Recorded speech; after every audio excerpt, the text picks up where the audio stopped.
I'll never forget the time me and my brother snuck out past our bedtimes to explore an allegedly haunted house down the block. Yes, I said bedtime, as I was only 10 and my brother Luke was only 12. When our parents said goodnight to us, I went to Luke's room and we took a couple hand-powered flashlights with us and hopped outside through the window. Luckily, his room was on the first floor. Those hand-powered flashlights worked by constantly pushing in a little trigger that would create light inside the lens. They were noisy as hell, but they were convenient. Once we were outside, we just walked down the block, and in 2 minutes we were there. It was rumored by all the neighborhood kids and teens that the place was haunted. Everything about it was creepy. The older, more antique design of the house, the isolation from the rest of the houses, and the broken windows and rotting wood. It seemed perfect for a horror movie. We went around to the backyard. This was all my curious and confident brother's idea. I was scared shitless. The door was locked, as expected. I felt a bit of relief, thinking we might just go home, but my brother made a shocking move next. He grabbed a plank of wood laying in the grass and began smashing the already chipped window. Eventually there was enough of an opening to unlock it and slide it up completely. We hopped inside and began cranking those noisy-ass flashlights. Immediately after entering the house, we both picked up on the fact that it was like 90 degrees in there, which was odd as it was a September night in the mid-70s. There was no graffiti or anything anywhere. In fact, it was relatively empty besides a few pieces of furniture that were clearly not worth taking along. It seemed we were the first to enter the house, shockingly, or at least from the back. We went upstairs to the main floor from the little den area and continued cranking the flashlights. That's when we heard the slightest crack in the floorboards from right above us. We both jumped. I tugged for Luke to leave, but he told me the place is old as hell, it's just house noises. I stopped cranking the flashlight at this point, and I urged Luke to do the same, but he only called me stupid for suggesting something so ridiculous. Then there was another crack in the floorboards from above us. He began walking upstairs. I didn't want to go up there, but I was not about to stay down there alone. I followed behind him to the upstairs. There was a door that led to a room right above where we were standing. I begged him not to open it, but he must have just wanted to be the big, tough older brother. He began to reach for the doorknob while still cranking the noisy flashlight, but then he stopped. I was confused.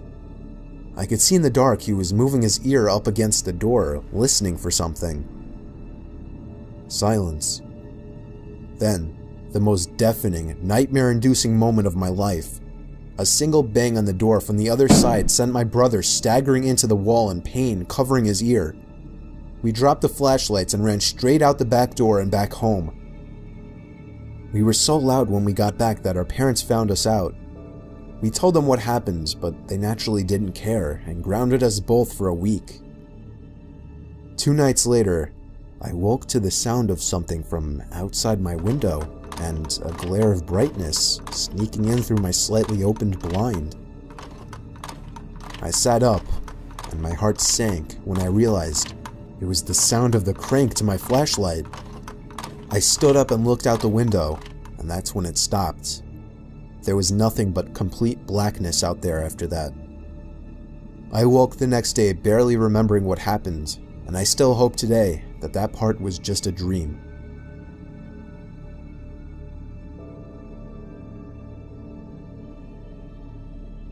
This is a story that happened to me recently. I was still in my first year of university, and I've only just made friends with a few other students.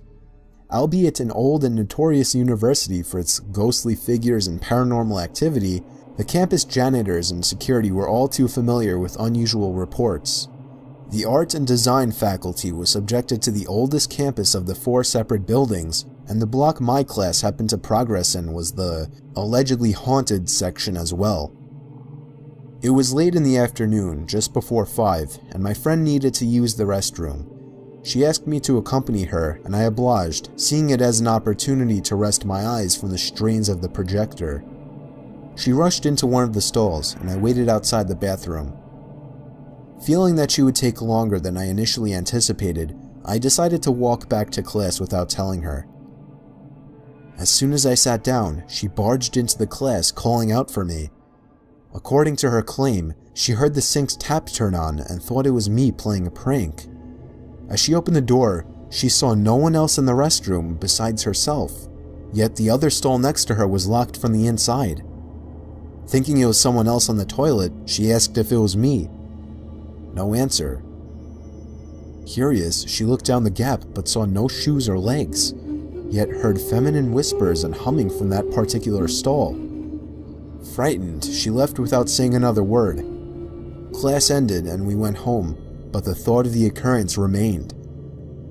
We later learned from one of the janitors that no one should ever be in the restroom after 5 in the evening, as there is a known ghost of a woman who resides in the stalls. Needless to say, as juniors in the university, my friends and I decided to never use the bathrooms after the designated time.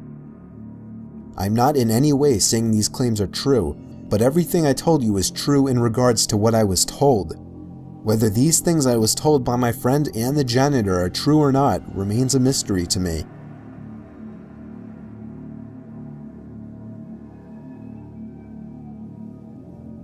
This happened a few months ago while I was serving in Japan as a missionary for the Mormon Church. I was in the country for 2 years, and my time to return home was approaching.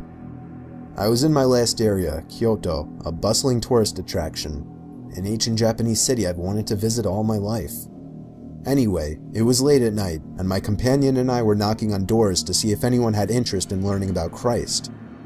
We came across this one apartment building and decided to give it a shot. In Japan, there are 3 kinds of apartments: super luxurious suites, decent apartments with 4 to 5 rooms total, or ghetto as crap. This apartment was the latter. We were on the 2nd floor of this building and knocked on this one door. A middle-aged man in worn-out clothes answered with an awkward smile on his face. Being the kind missionaries we were, we introduced ourselves and asked him if he would like to learn about what we believe. Instead of giving us a direct answer, he invited us in. Usually, in missionary work, this is a good sign, but upon stepping foot into that apartment, I knew what we got ourselves into. This apartment reeked with the smell of marijuana and urine. His apartment was puny: a small entryway, a door on the left leading into a bathroom, a small kitchen to the right, and a small multi-purpose room with a small kneeling table, TV, and bed. That's it. Judging by the way he was behaving and most of the decor in his apartment, I knew this guy definitely had some sins worth confessing.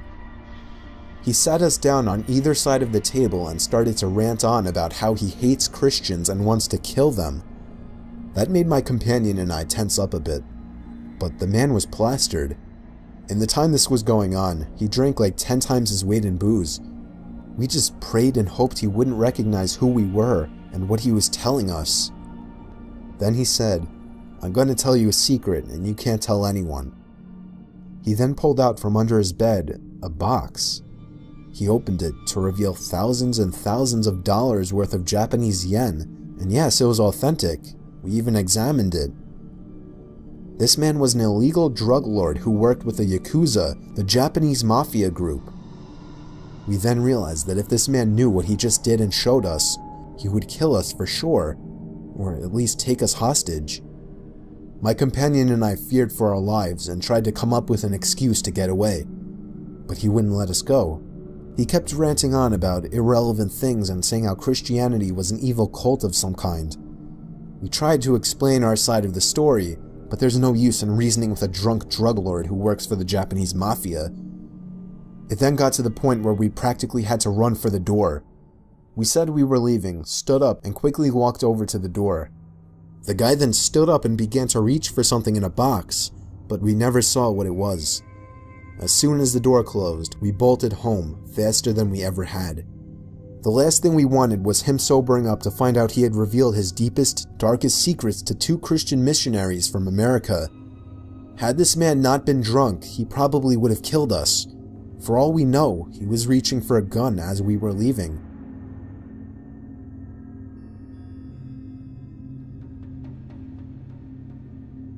When I was 15 years old, I was home alone one night for whatever reason. My bedroom was on the first floor, right next to the living room. It's a strange setup. I had the door shut and was playing video games when I heard a strange sound come out from in the living room. It took me a few moments to figure out that it was a tap on the window. I stepped through the dark living room and out the front door and checked the bushes by the window. Nobody was there. I went back to my room with the door open and resumed playing the game. 5 seconds later, another knock on the glass. This time I ran to the front door barefoot, ready to chase the pranksters, but again, no one was in the bushes. No one was even in sight. I chose to just ignore it from here on out. On my way back to my room, there was another knock. I ran over to the window to try and catch them. There wasn't anyone outside, but I felt something right above the tip of my toes. I looked down and saw the dark shadow of a figure sitting down by the window. I think I was back in my room in a matter of 2 seconds with the door locked. I was hiding under my bed trying to call my dad. The knocking on the glass continued from outside. When I explained to my dad, he called me crazy for not calling the police, so he told me he would for me and to wait in my room with the door locked.